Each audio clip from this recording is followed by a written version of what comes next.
Assalamu alaikum students. Welcome back to the online learning session.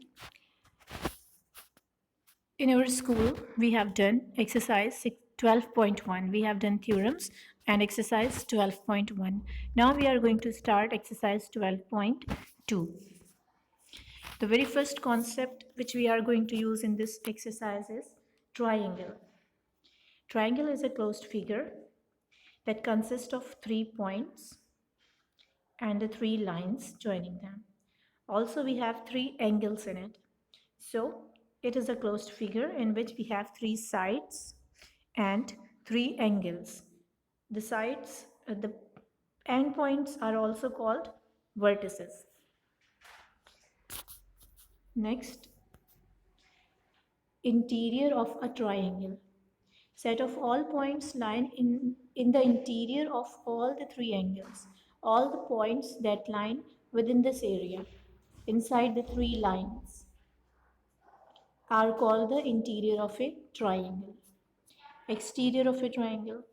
The set of points which are neither in the interior nor on the triangle is called the exterior of a triangle. It means if we consider any point which does not lie inside the triangle or on the sides of the triangle is called the exterior of a triangle. Points that lie outside the triangle are called exterior of the triangle. Next we have triangular region or triangular area. The union of a triangle and its interior is called the triangular region or triangular area of the triangle. It means if we have a triangle like this,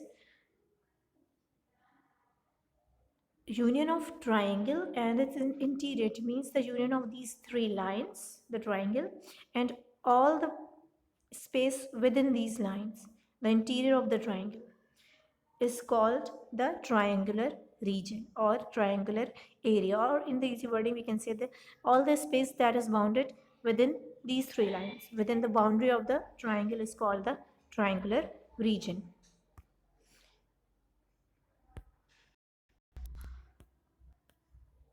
This part, the area which lies within the boundary of triangle, is called the triangular region. The part I am sharing, this is called the triangular area or triangular region. Okay, this is the part which is called triangular area. Next, we have interior and exterior angle. We have learned that in a triangle, we have 3 angles. The angles which are formed inside the triangle, this one, and this one. These are called the interior angles. And the angles that are formed outside the triangle, when we extend the sides of the triangles, and the angles that are formed outside the triangle are called the exterior angle. The angles that are formed inside the triangle are interior angle, and the angles that are formed outside the triangle are exterior angle. Let us draw few interior and exterior angles. This one, this is the interior angle because it is made inside the triangle, and the exterior angles are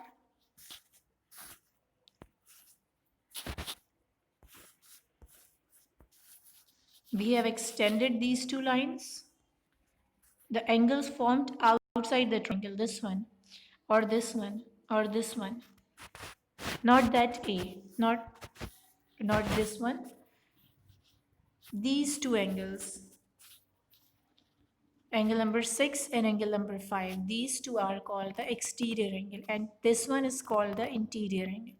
Here this one is the interior angle, and the 3 and the 4 are exterior angle. Same goes here. This one is the interior angle, and angle 1 and angle 2 are their exterior angle. If we extend the sides of triangle, the angles that are formed outside the triangle, like this one and this one, are called exterior angle. Next concept, we have opposite angles and opposite sides. In triangle ABC, angle A is opposite to side BC, and BC is the opposite to angle A. It means if we consider a triangle, for example this one, this is angle A. Opposite side to this angle is this one, B and C. Opposite to this angle we have side B and C. This is angle A and opposite to it we have side B and C.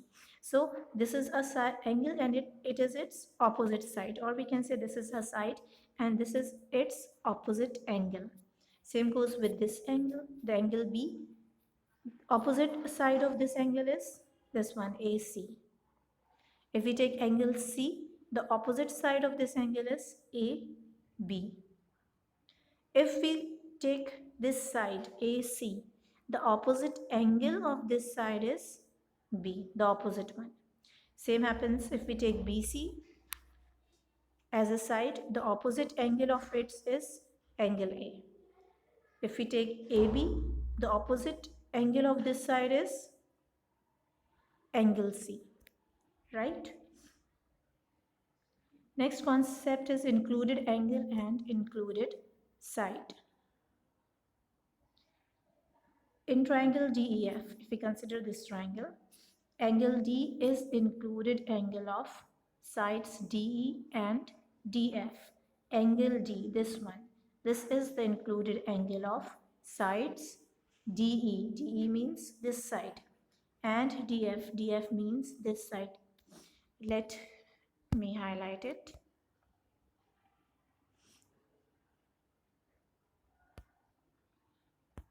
If we take this side DE and DF, its included angle is angle D because it is made between side DE and DF. So angle D is called the included angle of side DE and DF. If we take these two sides, EF and DF, the included angle will be this one, the angle F. Similarly, if we take these two sides,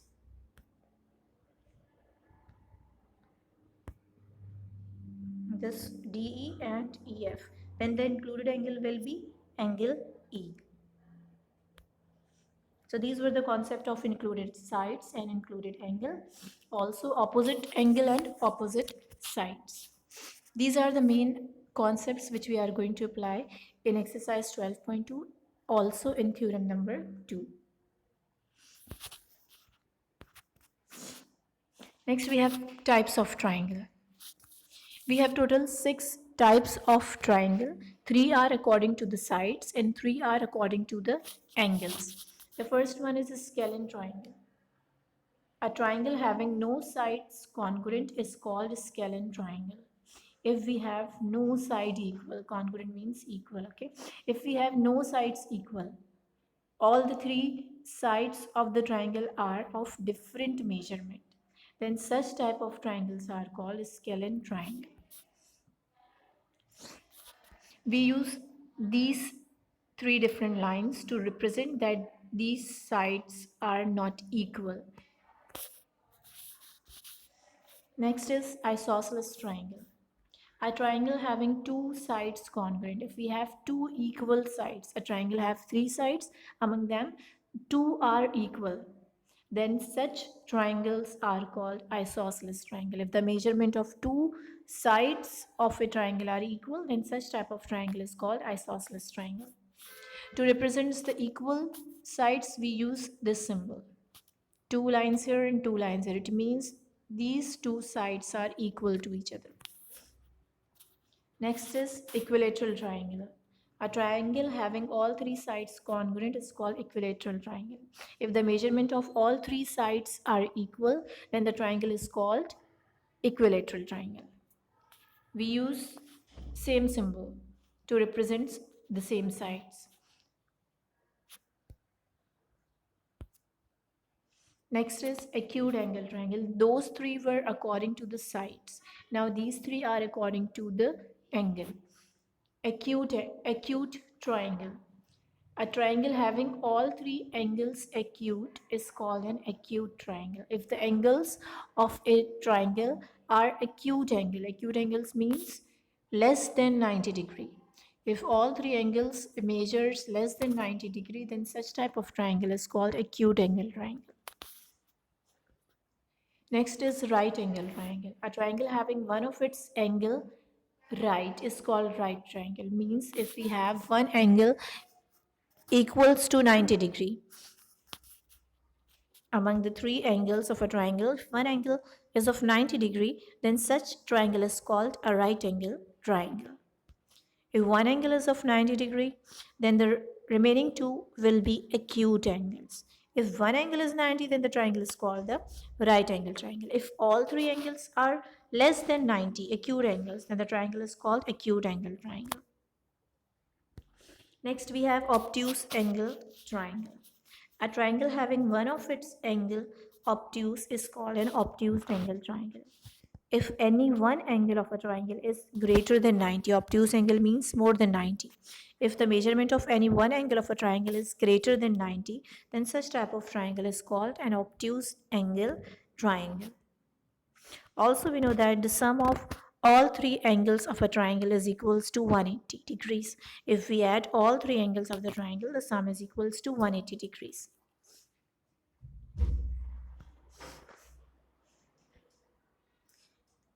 Next topic is 1-1 correspondence between two triangles and other polygon. Every triangle has three vertices and three sides. Vertices means the corner points. Okay, and the sides are these. Every triangle has three vertices and three sides. So it is always possible to establish a 1-1 correspondence between the sides, angles and vertices of two triangles. Symbol this one is used for 1-1 correspondence. The symbol is like a straight line with arrowheads on both the sides. This is the symbol to show the correspondence between the figures. Okay, so congruence of triangle. Two triangles are said to be congruent if their corresponding angles and sides are congruent. For example, in triangle ABC, we have a triangle ABC and a triangle PQR. We need to show that these two triangles are congruent. Congruent means equal in measure, same. Okay, if we need to show that these two triangles are congruent, it means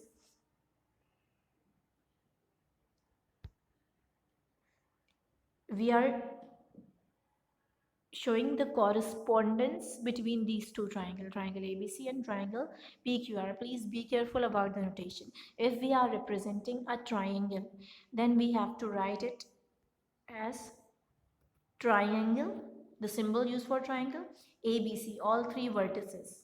Okay, to write this triangle, we will use the symbol of a triangle, and PQR, all three vertices. Okay, we are checking the correspondence between these two triangles, the 1-1 correspondence that we have learned in the previous concept.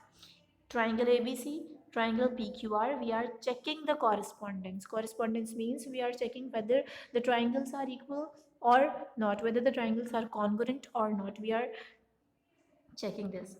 So triangle ABC corresponding triangle PQR.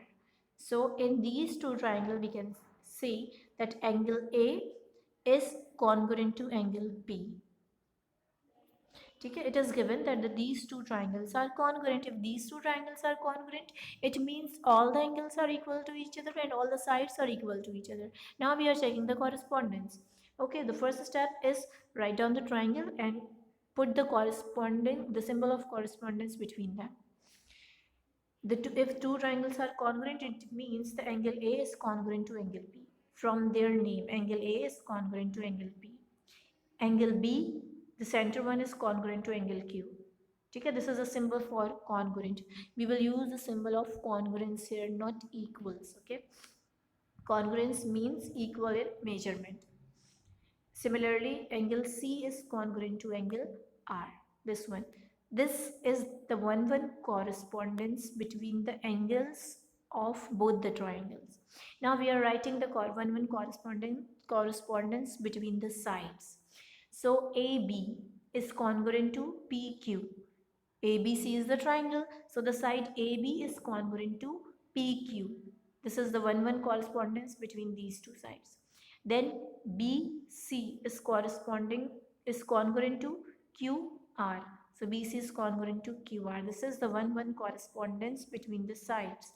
Similarly, AC is congruent to PR. This one.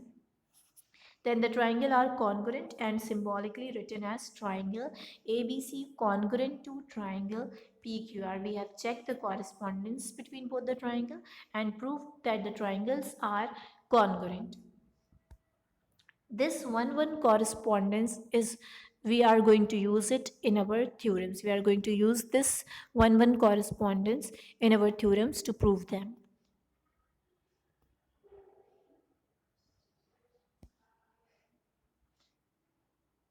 Congruence of other polygon. Two polygons are said to be congruent if their corresponding angles and sides are congruent. Okay, if the corresponding angles and corresponding sides are congruent, then triangles or polygons are said to be congruent. For example, if quadrilateral ABCD is congruent to quadrilateral PQRS, quadrilateral is a figure that has four vertices. Okay, or we can say a figure that has four sides. A triangle is a figure in which we have three sides. A quadrilateral is a figure in which we have four sides. Then angle A is congruent to angle P from their name. Angle B is congruent to angle Q. Angle C is congruent to angle R. Angle D is congruent to angle S. This is the one correspondence between the angles. For sides, what will we do? We will take AB congruent to PQ. Here we have. Then BC corresponding to congruent to QR. Here we have. Then CD congruent to RS. Here we have. And the last one is AD congruent to PS. Here we have. DA or AD represents the same line. We can write AD as DA or DA as AD. Similarly, congruence may be established between two pentagons and hexagon. This is an example for quadrilateral. In the previous slide, we have learned the example of triangle. In the same way, we can establish a correspondence between any shape. It may be hexagon, it may be any polygon. Okay.